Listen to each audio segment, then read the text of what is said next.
There must be something in the air at the moment. The government here is about to slash the number of migrant hotels, and Emmanuel Macron is apparently happy to break international human rights law and deport people. Robert Jenrick, the immigration minister, has said that the government will close 50 migrant hotels and channel migrants will be put in shared rooms at motels instead. Well, let's just deal with facts here first, OK?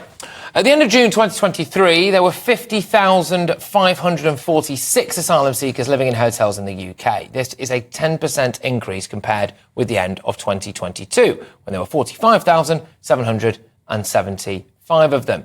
In March 2023, government sources told the BBC there were 395 hotels being used for this purpose. The majority of them, 363, were in England, 20 in Northern Ireland, 10 in Scotland and 2 in Wales. Between April 2022 and March 2023, the government spent about £2.3 billion on hotel accommodation.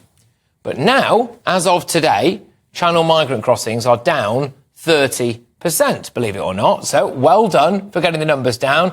That's a result, and Rishi deserves a lot of credit. So does the weather and the wind direction, though, but well done, Rishi. But here's the problems that are coming down the road. So my sources tell me that hotels were offered a full refurbishment after being used as migrant hotels. So how much is that going to cost us? We have local councils spending tens of millions of pounds on new accommodation specifically for channel migrants, Afghan refugees and Ukrainians. So simply cutting back the use of migrant hotels does nothing to prevent the problem that is staring us right in the face. Massive, monstrous levels of channel migrant homelessness within the next few years.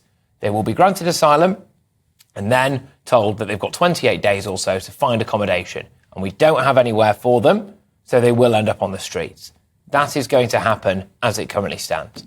The saviour in all of this, however, could be, remarkably, Emmanuel Macron. He is reportedly considering ignoring the ECHR and getting people deported. Now, apparently, foreigners served with deportation notices will be held in detention centres for up to 18 months. People who have a criminal record or who are on an intelligence watch list will be biffed as well. The French Interior Minister is also eyeing plans to make it easier to remove asylum claimants who fail to obtain refugee status. He's also looking at refusing residency permits for individuals who are unable to speak French and those who support radical Islam. Great stuff.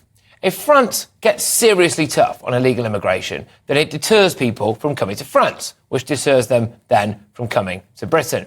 If France ignores the ECHR and deports people, then that means that we'll be more likely to do the same thing, won't it? This is a win-win. It is, of course, a total admittance, though, that people who wanted stronger borders were actually right all along, and a group of overly idealistic, naive, sopping wet liberal idiots made decisions that essentially ruined a continent while demonising ordinary patriotic people. But at least they appear to be coming to their senses now.